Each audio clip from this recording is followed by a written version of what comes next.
Hello दर्शकों, आज हम आपको बताने जा रहे हैं कि किडनी के मरीज ब्लड को कैसे बढ़ाएं।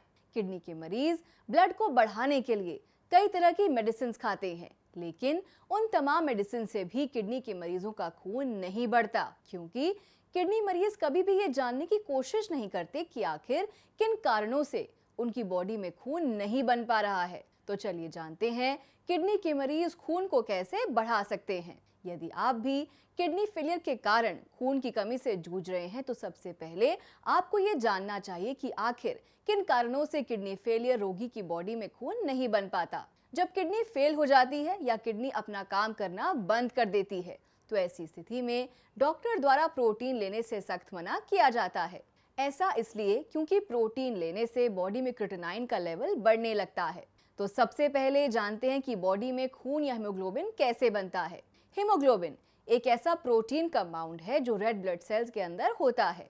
रेड ब्लड सेल्स यानी आरबीसी जो खून बनाने में मदद करते हैं।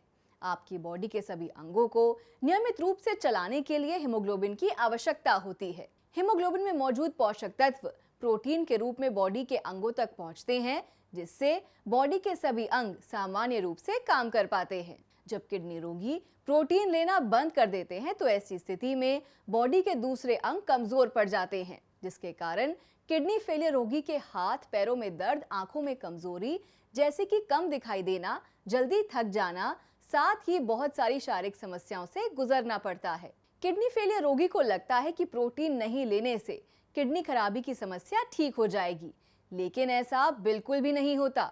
अब हम आपको बताते हैं कि किडनी फेलियर रोगी कैसे अपनी बॉडी में खून की कमी को पूरा कर सकते हैं। इसमें कोई डाउट की बात नहीं है कि प्रोटीन लेने से क्रिएटिनिन बढ़ता है, लेकिन प्रोटीन नहीं लेने से बॉडी में हीमोग्लोबिन यानी खून की कमी होती है। किडनी फेलियर रोगी केएफटी की रिपोर्ट के आधार पर प्रोटीन ले सकते हैं, क्योंकि केएफटी रिपोर्ट से पता चल जाता है कि किडनी फेलियर रोगी को कितनी मात्रा में प्रोटीन लेने की आवश्यकता है। लेकिन किडनी फेलियर को सीमित मात्रा में ही प्रोटीन लेना चाहिए। वैसे तो किडनी फेलियर रोगी को हल्का खाना खाने की सलाह दी जाती है, क्योंकि ज्यादा खाना खाने से किडनी रोगी के लिवर पर जोर पड़ता है। इससे किडनी फंक्शन प्रभावित होता है, इसलिए किडनी फेलियर को बैलेंस डाइट में ही लेना चाहिए। लेकिन हम आपको बता देना चाहते हैं कि किडनी फेलियर रोगी केवल खाने से ही नहीं, बल्कि अपनी डाइट में फल के सेवन से भी खून की कमी को पूरा कर सकते हैं। फल हल्के होते हैं और इसमें पोषक तत्व भी संतुलित मात्रा में होते हैं, साथ ही फल से खून भी बढ़ता है। तो चलिए जानते हैं ऐसे फल के बारे में जिनको खाने से किडनी फेलियर का खून बढ़ता है। सेब। सेब किडनी फेलियर में फायदेमंद होता है। इसके नियमित सेवन से बॉडी में हीमोग्लोबिन बनता है। इसके अलावा सेब में कई ऐसे विटामिन हैं जो बॉडी में खून को बढ़ाने का काम करते हैं। इसलिए किडनी फेलियर को अपनी डाइट में सेब को भी शामिल करना चाहिए। ध्यान रहे, किडनी फेलियर को सुबह या दोपहर के समय ही सेब का सेवन करना चाहिए। अनानास। अनानास खाने में जितना स्वादिष्ट होता है, उससे कहीं ज्यादा इसके हेल्थ बेनिफिट हैं। अनानास खाने से किडनी डिटॉक्स होती है। इससे किडनी फेलियर रोगी की किडनी फंक्शन अच्छे से काम करता है और खून का फिल्टरेशन भी होता है।